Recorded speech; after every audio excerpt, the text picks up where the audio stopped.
ऐसा कोई कार्य नहीं जो बाबा नहीं करता।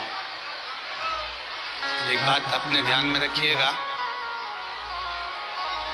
जिस समय पर आपको लगे कि कोई समस्या बहुत बड़ी आके खड़ी हो गई है और बहुत बड़ी समस्या, और आपकी दृष्टि में लग रहा है कि आपको ये समस्या बहुत बड़ी है, आपकी दृष्टि में आपको ऐसा महसूस हो रहा है कि ये समस्या बहुत बड़ी है और इसका कोई हल नहीं निकल रहा, सब जगह से होकर आ गए, हर जगह जाकर निवेदन कर लिया, विनती कर ली, और वो समस्या आपको लगता है कि बहुत बड़ी है, तो शिव महापुराण की कथा कहती है, महाराज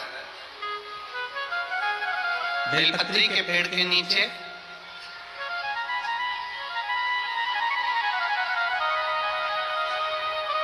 एक छोटा सा शिवलिंग का निर्माण करना। क्या का निर्माण करना है? शिवलिंग। अब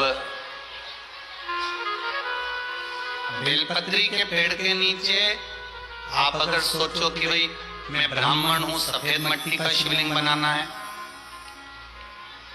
क्षत्रिय हूं, लाल मिट्टी का शिवलिंग बनाना है, या वैश्य हूं, पीली मिट्टी का शिवलिंग बनाना है, या शूद्र हूं तो काली मिट्टी का शिवलिंग का निर्माण करना है।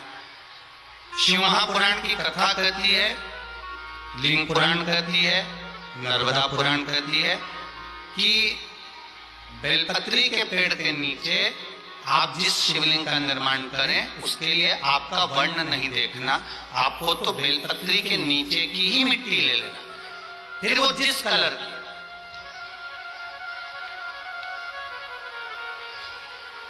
हाँ, अगर आप घर में शिवलिंग का निर्माण कर रहे हो तो आपको वर्ण देखकर मिट्टी लेना है कि हम ब्राह्मण है तो सफेद मिट्टी का शिवलिंग बना ले, वैश्य है पीली मिट्टी का बना ले, क्षत्रिय है लाल मिट्टी का बना ले, शूद्र है तो काली मिट्टी का बना ले।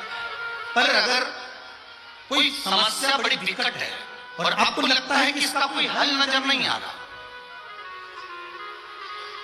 इसका कोई हल ही नहीं दिख रहा, और ऐसा लग रहा है कि ये उलझते जा रही गुत्थी, अब सुलझना नहीं है, अब उलझते गई उलझते गई उलझते गई, और लगे कि अब ये सुलझना नहीं है, और अब ये कोई, हमने जितनों को बोला कोई नहीं सुलझा सका, हमने बहुत फोर्स सब लगा लिया, तब एक बेलपत्री के पेड़ के नीचे या तो सोमवार को या सोमवार की अष्टमी पड़े उस दिन या फिर प्रदोष के दिन, प्रदोष काल में,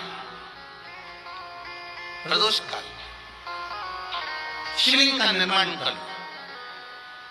और महाराज 5 सफेद फूल, थोड़ी सी काली तिल, एक यज्ञोपवीत, पंचामृत स्नान कराने के बाद बाबा को समर्पित कर कर, बाबा से निवेदन कर कर, घी का दिया लगाकर विनती कर कर, उस शिवलिंग से निवेदन कर कर बाबा को अर्ध परिक्रमा देना है बेलपत्री। कितनी परिक्रमा देना है? आधी परिक्रमा बेलपत्री की।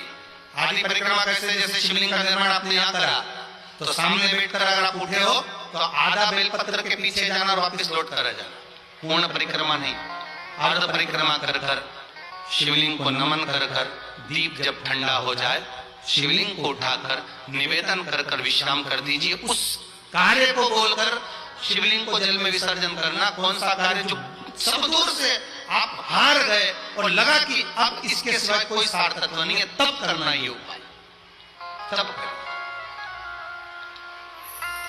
इस उपाय। बाबा से निवेदन कर कर आओ। मुझे विश्वास है ज्यादा से ज्यादा अगर समय मेरे बाबा ने लिया ना तो 2 महीना, 1.5 महीना, 2.5 महीना, इससे ज्यादा नहीं लेगा। बाबा कार्य सफल कर ही देंगे। विश्वास रखकर शिव की आराधना कर। इसमें किसी माता ने एक पत्र लिखा है कि गुरुजी, जब से शिव महापुराण की कथा सुन रही हूं और उपाय पर बहुत सारे पत्र तो हम पढ़ नहीं पाए, जितने पढ़े उसका ही बोल देगा।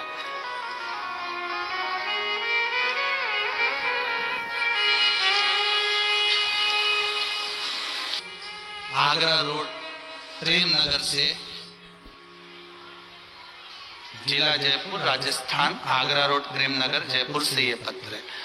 इन्होंने लिखा है काफी कठिनाइयों से चल रहे थे, आपके बताए अनुसार उपायों से समाधान निकला है। आपके उपाय हमने हर प्रयास में किए हैं। भोलेनाथ की कृपा से सारे कार्य सफल हो गए हैं। यही बाबा की कृपा है।